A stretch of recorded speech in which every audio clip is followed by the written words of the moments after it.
Dinubhai સોલંકીનો Kutch collector પર રાજકોટની બેનામી મિલકતના આક્ષેપ સાથે આવેદનપત્ર।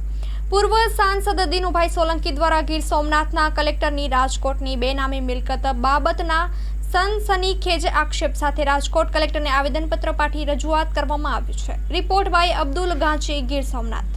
અમારી દ્રષ્ટિએ અમને માહિતી મળી છે મુજબ એ નિયમ વિરુદ્ધનું બાંધકામ અને આ ફાર્મ હાઉસનું નિર્માણ કરેલ છે।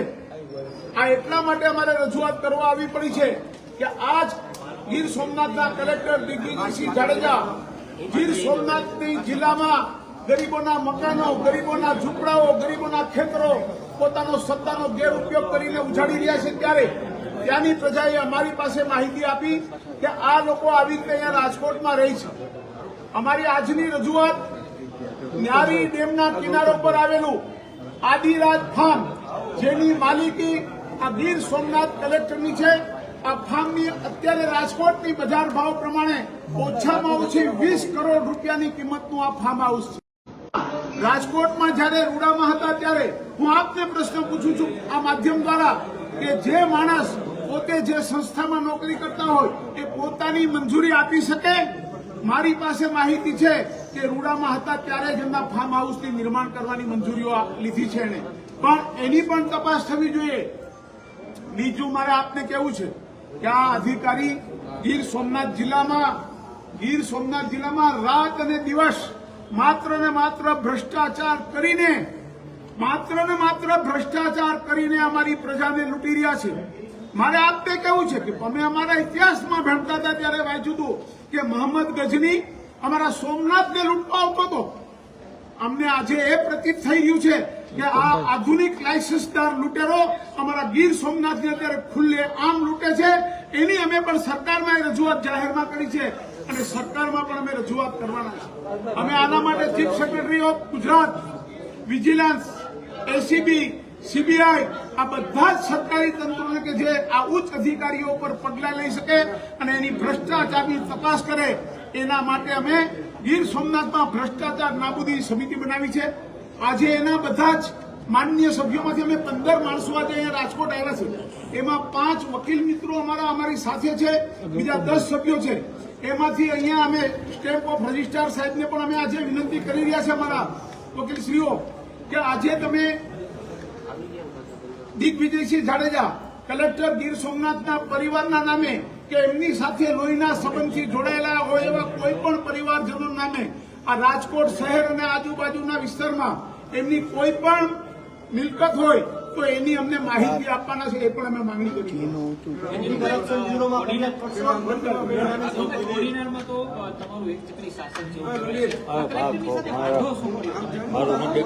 કલેક્ટરની સાથે વાંધો એ પડ્યો, એવું કાંઈ તમે મને કહેતા હોય તો વાંધો નથી। જાહેર જીવનમાં કોઈની સાથે અમારે વાંધો પડે જ નહીં, પણ અમારી નગરપાલિકાની ચૂંટણી હમણાં ચાલુ હતી, આપણે જોયું હતું, એને અમારા ગામના બધા જ બૂથોને સંવેદનશીલ જાહેર કરાવ્યા, માત્ર કોંગ્રેસને ખુશ રાખવા માટે।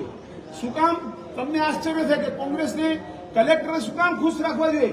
પણ એને જે વેરાવળની અંદર ઘણી પ્રોપર્ટીઓનું કે જેનું ડિમોલિશન કરી અને ગુજરાત સરકારની પાસે પોતાની વાહવા કરાવવા અને પોતાને ગુડ બુકમાં આવવા માટે આ માણસે જે નિયમ વિરુદ્ધના બાંધકામો કર્યા છે, એના વિરુદ્ધમાં સુપ્રીમ કોર્ટ ઓફ ઇન્ડિયાની અંદર એક પિટિશન દાખલ થઈ છે અને આ પિટિશન એમાંથી એને કોણ બચાવે?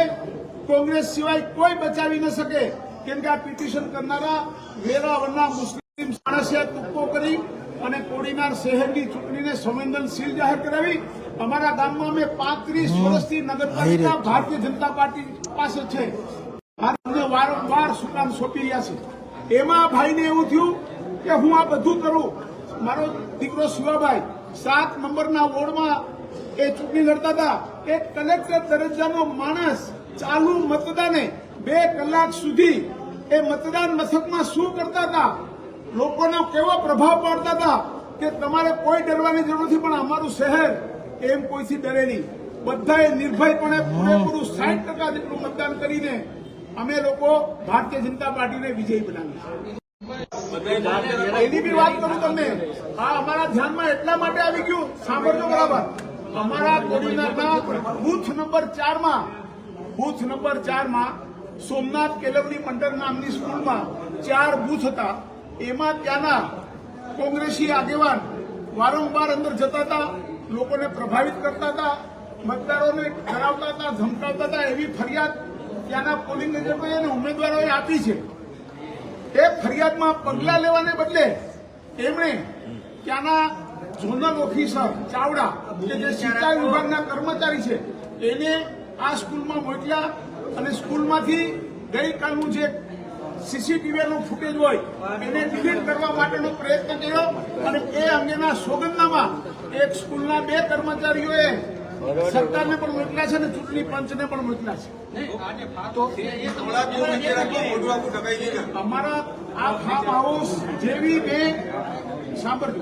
મેં જયારે આ કલેક્ટર વિરુદ્ધ નિવેદન જાહેર કર્યું ત્યારે મને માત્ર રાજકોટમાંથી નહીં, સુરતથી, મોરબીથી, બધામાંથી જ આ અધિકારી જ્યારે જ્યાં પણ નોકરી કરી અને બધો જ ભ્રષ્ટાચાર કર્યો છે. લોકોના મારી પર ખૂબ મોટા ફોનો આવી રહ્યા છે, મને મેસેજો આવી રહ્યા છે. એના ઉપરથી મને ખબર પડી કોઈનો મેલ હતો કે અહીંયા રાજકોટ ન્યારીમાં આ પૈસા એમની પાસે ક્યાંથી આવ્યા, એમને નોકરી જોઈન કરી ત્યારથી લઈને આટલા વર્ષોમાં આમની આ જિંદગી કમાણી કેવી રીતે કરી એની અમે તપાસ. માં motor driving, safe and sure driving. Driving એ શોખ સાથે આપની મોટી જવાબદારી પણ છે. અમારા ઇન્સ્ટ્રક્ટર દ્વારા સચોટ અને સરળ માર્ગદર્શન. આપની રોજની તાલીમની માહિતી મેળવીને શું અધુરાશ છે એના ઉપર પૂરું ફોકસ કરાય છે.